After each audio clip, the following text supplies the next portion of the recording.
Si j'ai pas de capital, est-ce que le flip de promesse d'achat peut être une bonne option?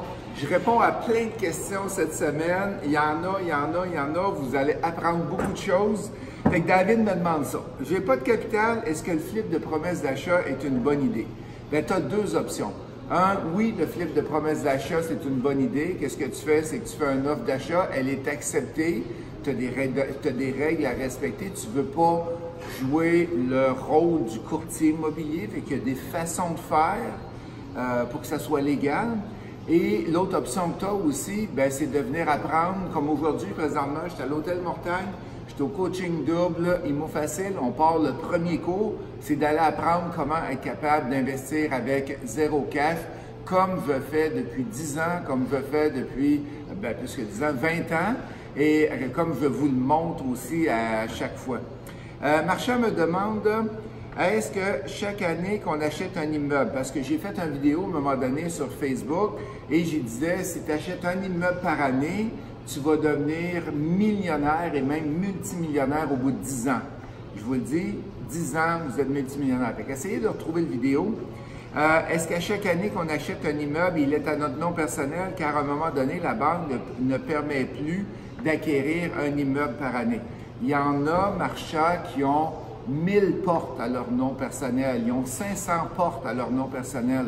C'est juste que tu ne peux pas aller dans le petit logement. Si tu fais du 2, 3 logements, du duplex, triplex, tu ne pourras pas acheter 10 logements parce que le duplex, c'est l'immeuble le plus risqué au monde. Parce que les banques le savent, fait qu'ils prennent juste la moitié des revenus. Pourquoi? Parce que si tu perds un locataire, tu perds 50% des revenus. OK? Fait que tu es mieux d'aller vers du 6 logements et plus. Daniel, j'ai deux questions. Comment se calcule la valeur marchande? Bien, la valeur marchande se calcule par rapport aux comparables vendus dans le marché. Fait que c'est quoi la valeur potentielle que tu peux aller chercher avec un immeuble?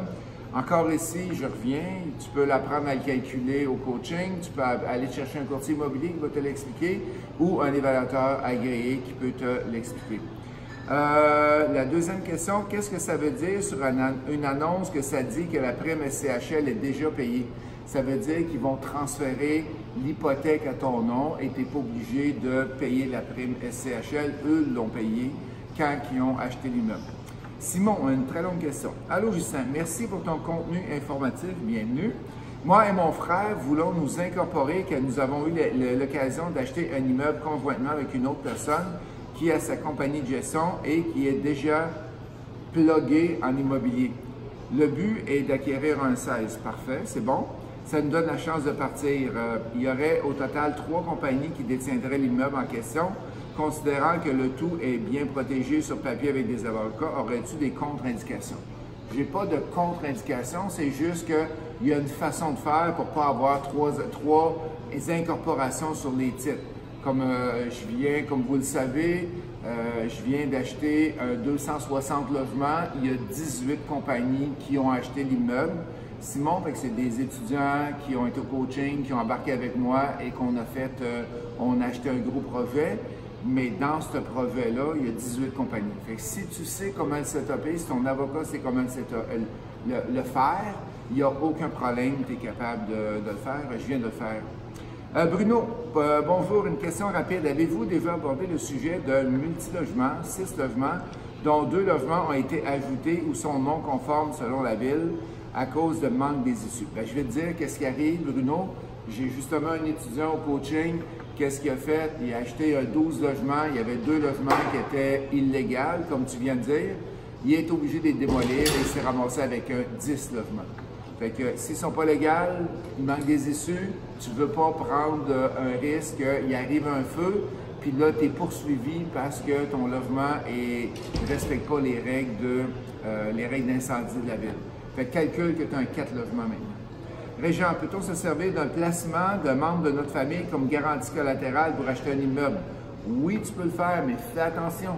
J'ai une étudiante aussi j'ai plein d'exemples d'étudiants aujourd'hui. J'ai une étudiante aujourd'hui, pas aujourd'hui, mais il y a quelques années, qui a vendu 2 immeubles. Il me semble que c'est des 20 logements. Elle a eu 600 000 de profit. Elle a mis ça dans un placement. la banque qui a juste prêté 250 000. Fait que ça ne veut pas dire parce que ton membre de la famille a 100 000 en garantie, tu feras une collatérale que tu vas avoir 100 000. Je peux te dire, puis c'était dans un CPG, un certificat de pauvreté garanti qu'elle a mis ça. Patrick, propriétaire occupant mise de fonds de 5 pour un duplex, 10 pour un triplex. Quelle est la réglementation ou l'obligation concernant l'intégration du logement? Bien, si tu es financé à 5 ou 10 avec la CHL, tu dois avoir l'intention d'aller rester dans le logement. Si tu n'es pas capable de sortir les locataires, bien, tu n'as pas été capable, tu es capable de justifier. Fait qu'il faut que tu sois capable. L'intention, c'est d'aller habiter dedans. Christopher, bonjour, j'aimerais investir dans l'immobilier. Est-ce possible d'acheter une première immeuble, disons 5 logements, mais je n'ai pas de revenus déclarés, par contre, j'ai la mise de fonds? Oui, c'est possible, Christopher, avec qu'est-ce qu'on appelle un prête-nom ou avec un partenariat. Fait que les deux techniques sont valides. Qu'est-ce que je fais souvent? C'est en partenariat.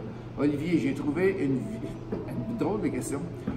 Olivier, j'ai trouvé une pierre tombale de 1908 en creusant pour faire des rénovations. Je continue ou j'arrête? Peut-être tu devrais continuer. Il y a peut-être un trésor en dessous qui a été caché. Hey, je ne sais pas, Olivier. Y a-t-il quelqu'un qui est à l'écoute qui peut dire qu'est-ce qu'il faut faire dans ce cas-là? Est-ce qu'il faut appeler la ville? Il faut appeler quelqu'un? J'ai aucune espèce d'idée. Fait que, est-ce que quelqu'un peut l'aider, qui connaît les lois? C'est un avocat qui est à l'écoute, qui connaît les lois, merci. Serge, ma fille achète une nouvelle maison. Elle a la déclaration du vendeur ainsi qu'un dossier d'inspection pré-vente du vendeur. Elle évalue ne pas avoir besoin de faire une autre inspection. A-t-elle raison? La réponse, Serge, non. C'est faux. Parce qu'un rapport mis à une autre personne, s'il y a un problème, un vice caché dans ton immeuble, ça vaut rien, absolument rien. Fait qu'il faut que ton rapport d'évaluation soit à ton nom. Donc, soit qu'elle paye pour faire transférer à son nom ou à faire un autre rapport. Marilyn, lors de la vente sans garantie légale, on peut utiliser une société pour revendre avec garantie légale et dissoudre par la suite. Est-ce vrai? Oui, c'est vrai. Fait que tu te protèges de cette façon-là. Maître Audet nous enseigne ça au coaching et il nous montre comment le faire. Mais oui, c'est vrai, c'est une possibilité pour te protéger avec la garantie légale. Marilyn, les reprises de banque vendent toujours sans garantie légale. Comment faire pour qu'un vice caché, une réclamation de dommage ou une réclamation de dommage contre qui revenir?